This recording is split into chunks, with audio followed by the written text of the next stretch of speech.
With Batman Day coming up this week, how do you celebrate? How do you give one of the richest men in Gotham something new? Well, simple. You give him the Merc with the mouth. Welcome back, Nerd Initiative. My name's Off the Cuff Tom. Now let's talk about Deadpool Batman #1 from Marvel and DC. In this crossover called The Dead of the Night, get it? Deadpool has been pulled into the DC universe, and he has teamed up with the Joker, with Batman, with Jim Gordon, or with whoever he feels like breaking the fourth wall with.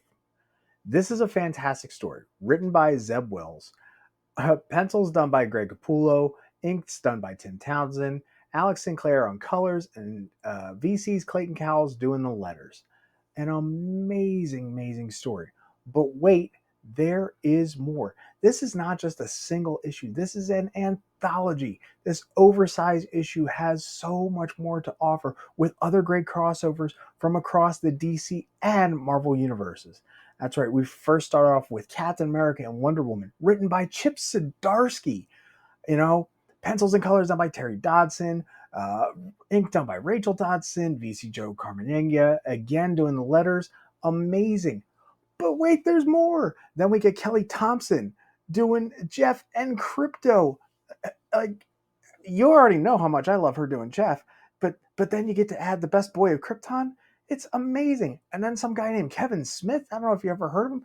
You know, he's doing this Daredevil and Green Arrow with Adam Kubert doing the art. Frank Martin as colors, and BC's Joe Carmenega again doing the letters.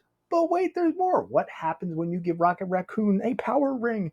That's right, Al Ewing, Dyke Ruan, Moreno Decino, and again Joe Carmenega doing Rocket Raccoon and the Green Lantern. But wait, there's more. That's right, Old Man Logan versus Batman: The Dark Knight Returns. Frank Miller, Alex Sinclair, and of course Joe Carmenega again. But wait, there's one more. Presenting Logo. What happens when you cross Lobo and Logan? You get Logo. Ryan North, Ryan Stegman, Frank Martin, and again, VC's Joe Carmenega, I think he's in every single one of these, are just killing it. This anthology, all these great things are just opening up to the infinite possibilities that is the multiverse of both the DC and Marvel universes. Where this is going to go, I don't know. There's so many great big question marks at the end of every single story because you want this to go somewhere. So please, to the big two, give us more. So when it comes to this one, I got to give this a 10 out of 10. Make sure to come back to Nerd Initiative for all great comic book reviews, and I'll catch you in the next one.